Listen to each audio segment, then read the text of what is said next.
नमस्कार दोस्तों, आज की इस क्लास में हम बात करेंगे कि railway NTPC, railway group D. यहाँ पर हम सबसे पहले रेलवे ग्रुप डी की बात करते हैं। रेलवे ग्रुप डी में इस चैप्टर से दोस्तों जैसे कार्बोहाइड्रेट, प्रोटीन, वसा और जो माइक्रो न्यूट्रिएंट्स जो होते हैं यानी कि सूक्ष्म पोषक तत्व, इनसे संबंधित दोस्तों परीक्षा में यदि आपने प्रीवियस ईयर के जो परीक्षा में जो पूछे गए प्रश्न हैं उनको पढ़ा है तो आपको पता होगा कि यहाँ से बहुत ज़्यादा मात्रा में प्रश्न पूछे गए थे। यह एक ऐसा टॉपिक है, यहाँ से ज़्यादा लगभग सभी परीक्षाओं में प्रश्न पूछ लिए जाते हैं जहाँ पर विज्ञान पूछी जाती है। तो यहाँ पर दोस्तों हम किस तरीके से पढ़ेंगे वह समझ सकते हैं कि यहाँ पर कंप्लीट डिटेल दी गई है। सभी जहाँ जहाँ जिस टॉपिक से प्रश्न पूछे गए उन टॉपिकों को ऐड किया गया है संपूर्ण डिटेल के साथ।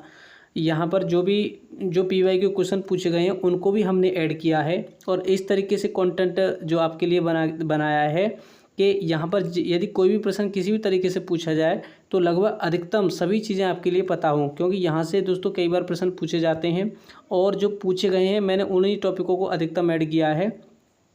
यहाँ पर समझेंगे कि जो पोषण के घटक हैं, यहाँ से दोस्तों कई बार प्रश्न पूछे गए हैं। यहाँ पर जो पूछा गया प्रश्न मैं अभी आपके लिए दिखाऊँगा, कई बार प्रश्न पूछे गए हैं। सबसे पहले आप बात करेंगे कार्बोहाइड्रेट से प्रश्न पूछा गया था कि कार्बोहाइड्रेट का जब पाचन होता है तो हमें क्या मिलता है।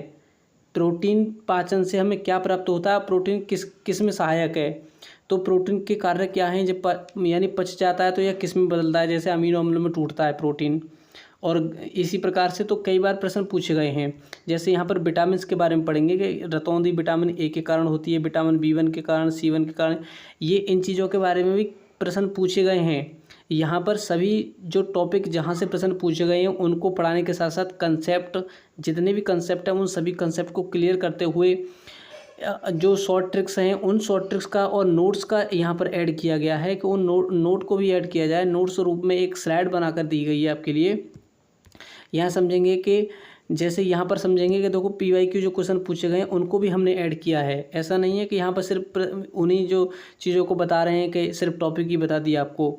तो रेलवे में जहाँ से प्रश्न पूछा गया है इसको आप पढ़ सकते हैं कि यह रेलवे की परीक्षा में प्रश्न जो है कई बार प्रश्न पूछे गए हैं। और भी मैं आपके लिए स्लाइड बताता हूँ कि जो भी कंटेंट है संपूर्ण डिटेल और थ्योरी के साथ पढ़ेंगे। विज्ञान की अन्य क्लास चैप्टर वाइज पढ़ेंगे। और यदि आप जो दोस्तों केमिस्ट्री या फिजिक्स की भी जो क्लासें आप पढ़ना चाहते हैं, यदि केमिस्ट्री की चाहते हैं या किसी भी सब्जेक्ट जैसे बायोलॉजी, पर्यावरण, कोई भी क्लास चाहते हैं तो वह कमेंट में बताएं। वैसे तो आपके लिए ये क्लास लगातार मिलेंगी, इसके लिए भी आपको कमेंट करना है। तो चैनल को सब्सक्राइब करें या ना करें मैं ये नहीं कहूँगा, लेकिन कमेंट करके आप जरूर बताना। देखिए यहाँ पर भोजन का पाचन किस तरीके से होता है। अवशोषण यहाँ से प्रश्न पूछा गया था। जैसे मैंने अभी आपके लिए बताया था कि प्रोटीन जब पचता है तो किस में टूटता है और इसके कार्य क्या हैं। यहाँ पर इससे भी रिलेटेड जो जितनी इसके लगभग संपूर्ण डिटेल दी गई है, ट्रिक्स का यूज किया गया है। ऐसा नहीं कि सिर्फ आपको रटाया जाए, रटाएंगे नहीं। यदि आप भूल भी जाते हैं तो यहाँ पर ट्रिक्स के माध्यम से याद रख सकते हैं। यहाँ पढ़ेंगे कि यह रेलवे ग्रुप डी में पूछा गया प्रश्न है, यह आपको स्पष्ट रूप से पढ़ पाएंगे। यहाँ पर लिखा हुआ है कि रेलवे ग्रुप डी के जो पीवाईक्यू प्रश्न है उसमें पूछा गया यह प्रश्न है। आरआरबी ग्रुप डी लिखा हुआ है 12 सितंबर 2022 शिफ्ट फर्स्ट का में पूछा गया प्रश्न है यहाँ से। तो रेलवे ग्रुप डी में जिस टॉपिक से प्रश्न पूछे गए हैं मैंने उन टॉपिकों को अधिकतम, उन टॉपिकों को तो छोड़ा ही नहीं है, सभी टॉपिकों को ऐड किया है। तो संपूर्ण डिटेल के साथ संपूर्ण चैप्टर पढ़ेंगे और ट्रिक्स का भी यूज करेंगे, कंसेप्ट का भी यूज करेंगे। ऐसा नहीं है कि सिर्फ आपको ट्रिक ही रटाइए। देखिए कितना कंटेंट आपके लिए दिया गया है, इतनी डिटेल में बताने के साथ ट्रिक का यूज़ किया गया है, फिर नोट बना के दिए गए हैं, फिर पीवाईक्यू ऐड किए गए हैं। प्लीज़ आप हमें कमेंट में ज़रूर बताएं कि आप यदि इस तरीके से पढ़ना चाहते हैं या कि अन्य प्रकार से, या इसी प्रकार की जो मैं क्लासें कर रहा हूँ वह अपलोड आगे भी मैं करूँ, यह भी आप कमेंट में बता सकते हैं। क्योंकि मैं तो वैसे पढ़ाऊँगा ही, लेकिन आप प्लीज़ कमेंट में ज़रूर बता देना कि हाँ सर ये चैप्टर इस तरीके से ही पढ़ाइए, ताकि मैं जो है अन्य चैप्टरों पर कार्य करूँ। तो इस तरीके से पढ़ेंगे हम आगे की क्लास। आप समझ सकते हैं। देखिए यहाँ से कई बार प्रश्न पूछा गया था कि कार्बोहाइड्रेट का जब पाचन होता है तो कार्बोहाइड्रेट किस में टूटता है, यानी कि जब इसका अवशोषण होता है ना तो यह किन पोषक तत्वों में टूट जाता है। यहाँ पर चलिए समझ लेते हैं थोड़ा सा कि जब कार्बोहाइड्रेट का पाचन होता है तो यह ग्लूकोज में टूटता है, फ्रक्टोज में टूटता है और गैलेक्टोज में टूटता है। यानी कि कार्बोहाइड्रेट से हमें क्या प्राप्त होता है, ग्लूकोज प्राप्त होता है, फ्रक्टोज प्राप्त होता है, गैलेक्टोज प्राप्त होता है।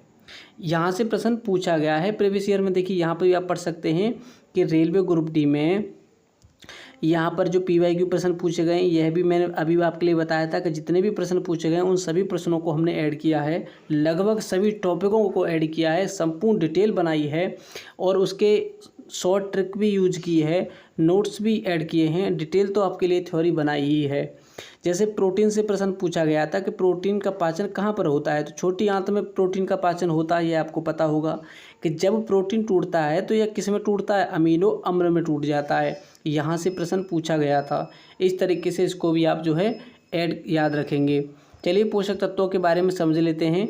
और भी क्लास हैं दोस्तों, मैं यहाँ पर आपके लिए कोशिश में यह कर रहा हूँ कि संपूर्ण क्लासें आपके लिए, यह दोस्तों आपके लिए पेड कोर्स में भी शायद पढ़ने के लिए नहीं मिलेगा, क्योंकि पहले तो पेड कोर्स खरीदवा देंगे आपसे, लेकिन फिर क्या पढ़ाते हैं बहुत आपको पता होगा, मैं ज़्यादा नहीं इस बारे में कह रहा हूँ, तो यहाँ समझ सकते हैं आप। चलिए आज की क्लास में हम पोषक तत्वों के बारे में समझते हैं और हम समझेंगे दोस्तों, जैसे यहाँ पर जो अन्य जो टॉपिक दिए गए हैं, जैसे चैप्टर 1, चैप्टर 2, ये इतने चैप्टर जो दिए गए सभी चैप्टरों को डिटेल से कंसेप्ट के साथ पढ़ते रहेंगे। आप समझ सकते हैं कि चाहे कोई भी टॉपिक ऐसा हो जहाँ से प्रश्न पूछे गए हैं, उस टॉपिकों को तो हमेशा ऐड ही किया गया है, यानी पढ़ाया ही जाएगा आपको। तो संपूर्ण स्टडी आपके लिए कराई जाएगी, संपूर्ण रूप से आपके लिए कोर्स पढ़ाया जाएगा। यह चैप्टर लिखे हुए हैं, जैसे यहाँ पर लिखा है पाचन तंत्र, कंकाल तंत्र, श्वसन तंत्र, अंतःस्रावी जो ग्रंथियाँ होती हैं उनसे प्रश्न पूछे जाते हैं। तो इसी प्रकार के सभी जो है हम कंप्लीट पढ़ेंगे। यदि आप GK GS में पढ़ना चाहते हैं तो वह भी क्लास आपके लिए डिटेल थ्योरी कंसेप्ट से मिलेगी। कैसे मिलेंगी वह भी मैं अभी आपके लिए बताऊँगा। जैसे यहाँ से प्रश्न पूछा गया था कि अम्ल के यानी कौन सा अम्ल किस में पाया जाता है, यह लगभग सभी शिफ्टों में प्रश्न पूछा जा रहा था, तो इसको भी डिटेल में ही पढ़ लेंगे। यहाँ पर आप समझेंगे कि जैसे मैंने GK GS के लिए दोस्तों प्रीवियस में जो PYQ क्वेश्चन है उनको मैंने इस तरीके से ऐड किया है। यहाँ पर ऐसा नहीं है कि सिर्फ आपको रटाया जाए, बल्कि एक अच्छे दृष्टिकोण के साथ पढ़ाया जाएगा। यहाँ समझ सकते हैं कि इस तरीके की स्लाइडें जहाँ पर आपको रटाने के लिए नहीं, बल्कि इस तरीके से पढ़ाया जाएगा कि जहाँ पर संपूर्ण चीज़ें डिटेल में पढ़ने को मिलेंगी। पहले मैं दूसरे चैनल पर पढ़ा रहा था, लेकिन अब मैं सिर्फ super TET science YouTube channel पर पढ़ा रहा हूँ।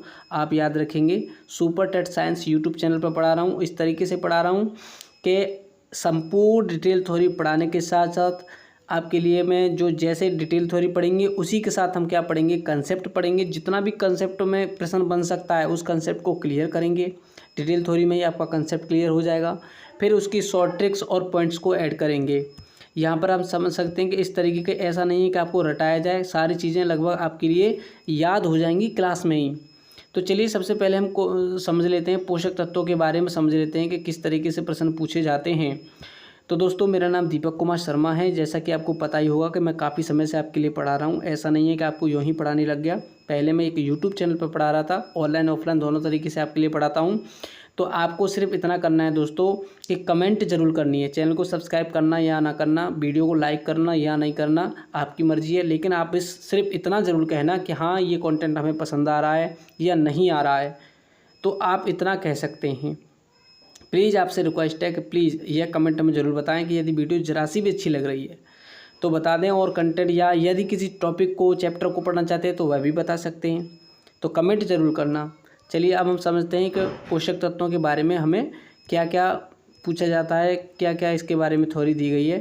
तो संपूर्ण डिटेल को हम समझ लेते हैं कि पोषक तत्व क्या होते हैं। यह सब आप जानते भी हैं, लेकिन मैं वहाँ से बात करूँगा जहाँ से दोस्तों प्रश्न पूछे जाते हैं और PYQ यानी कि प्रीवियस ईयर की जो परीक्षाएँ हुई हैं उनमें प्रश्न पूछे गए हैं। सबसे पहले हम बात करते हैं पोषक तत्वों के बारे में। जैसे कार्बोहाइड्रेट है, प्रोटीन है, वसा है, तो इनके बारे में यदि हम बात करें तो यहाँ से मैंने अभी आपके लिए प्रश्न दिखाया भी था कि किस तरीके से प्रश्न पूछे गए थे। यदि कार्बोहाइड्रेट का पाचन होता है तो क्या किस में टूटता है यह है, और हमें एनर्जी किस रूप में प्राप्त होती है। जैसे हमने पढ़ा था कि ग्लूकोज, फ्रक्टोज और गैलेक्टोज के रूप में एनर्जी प्राप्त होती है हमें, ये हमने पढ़ा था। अभी हम समझेंगे कि अब जैसे पोषक तत्वों के बारे में थोड़ा सा समझ लेते हैं। वे पदार्थ जो जीवों को पोषण प्रदान करते हैं पोषक तत्व कहलाते हैं, ये सभी आप जानते हैं, लेकिन मैं ये क्यों बता रहा हूँ अब समझिए। यहाँ पर लिखा हुआ है कि कार्बोहाइड्रेट, प्रोटीन और वसा ये मुख्य पोषक तत्व कहलाते हैं, यानी कि इन्हें मैक्रोन्यूट्रेंट कहा जाता है। किस किस को कहा जाता है दोस्तों? कार्बोहाइड्रेट, प्रोटीन और वसा। यहाँ से प्रश्न पूछा गया था कि मुख्य पोषक तत्व जिसको मैक्रो कहा जाता है, एक होता है माइक्रो सूक्ष्म पोषक तत्व, यहाँ पर लिखा हुआ है सूक्ष्म पोषक तत्व, यानी कि माइक्रो न्यूट्रेंट जो हमें कम मात्रा में जिनकी आवश्यकता होती है, वे पोषक तत्व जो हैं सूक्ष्म के पोषक तत्व कहलाते हैं। जिनकी अधिक मात्रा में आवश्यकता होती है वो मैक्रो कहें या मुख्य पोषक तत्व की श्रेणी में आते हैं, जैसे कार्बोहाइड्रेट, प्रोटीन और वसा। ये मुख्य पोषक तत्व की श्रेणी में या मैक्रो न्यूट्रेंट पोषक तत्वों की श्रेणी में माने जाते हैं। इसी तरीके से यहाँ से प्रश्न पूछा जाता है और पूछा भी गया है, याद रखेंगे। अब आप समझेंगे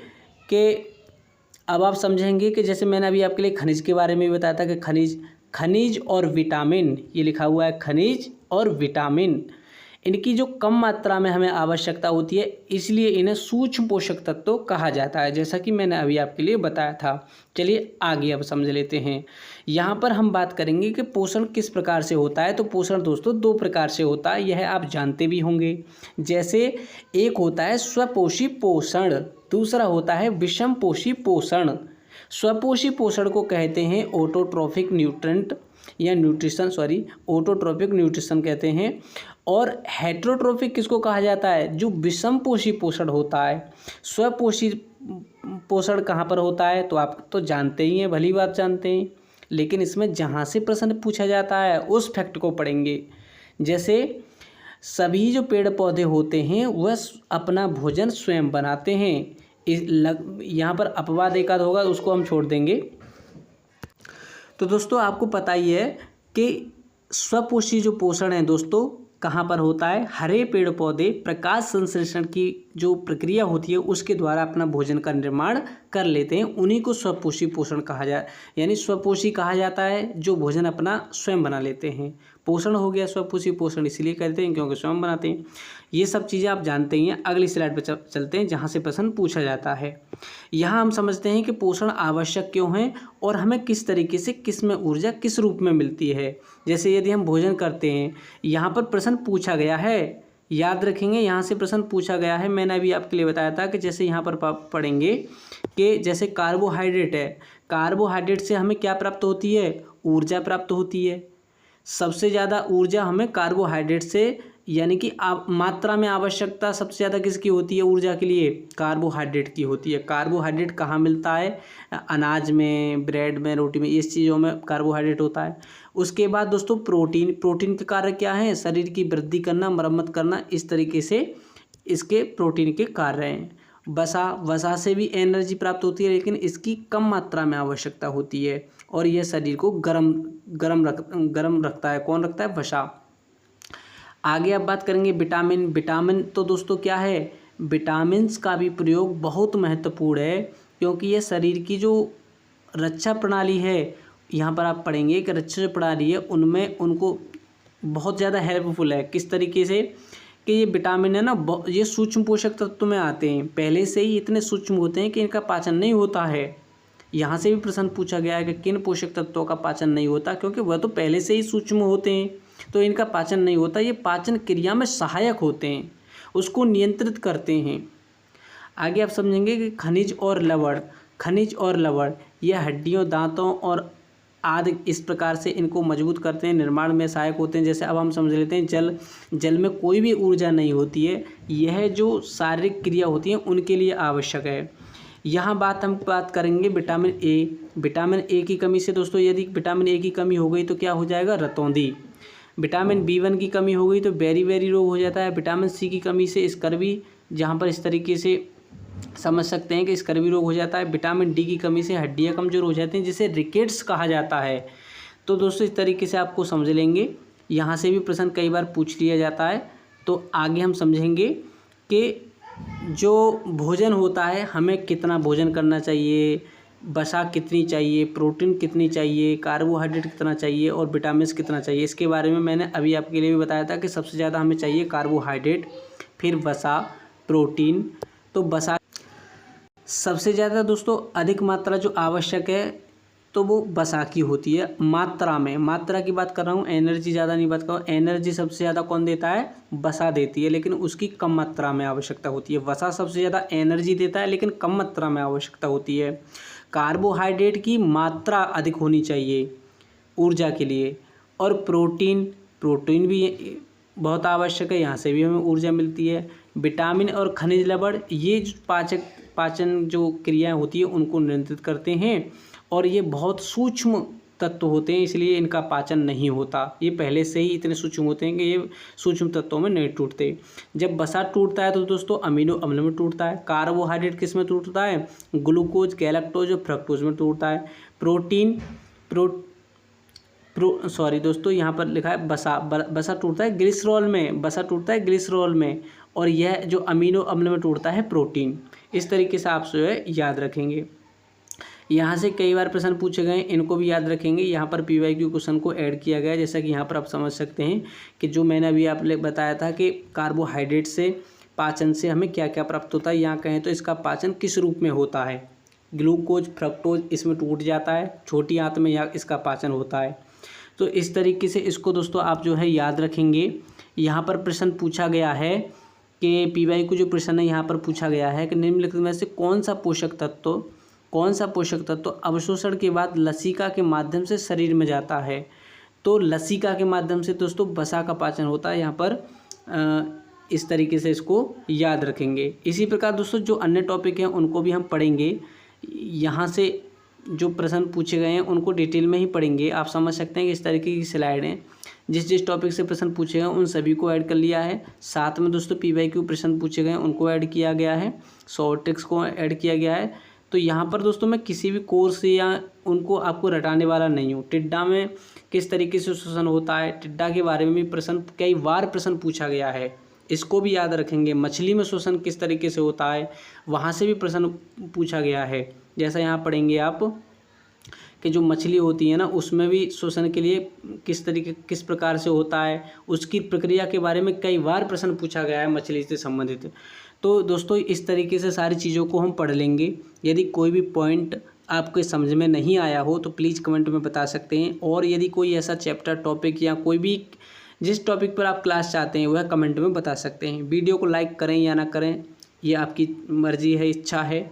आप चाहते हैं कि वीडियो को लाइक करें तो कर सकते हैं, लेकिन मैं आपसे सिर्फ इतना कहना चाहता हूं कि जिन छात्रों के लिए इस क्लास की ज़रूरत है डिटेल थ्योरी कंसेप्ट के साथ पढ़ने के लिए और PYQ क्वेश्चन पढ़ने के लिए, यहाँ पर PYQ क्वेश्चन भी दिए गए हैं। देखिए दोस्तों यहाँ पर प्रश्न पूछा गया है, तभी मैंने उन टॉपिकों को अधिकतम ऐड किया है। तो इस तरीके से पढ़ने की ऐसे छात्रों की आवश्यकता है। आप भी उनकी सहायता कर दीजिए और आप भी अपनी पढ़ाई करते रहिए। वीडियो में सिर्फ आप लाइक करें या ना करें, प्लीज़ कमेंट जरूर करके बताना कि आपके लिए क्लास कैसी लगी। यदि जरा सी भी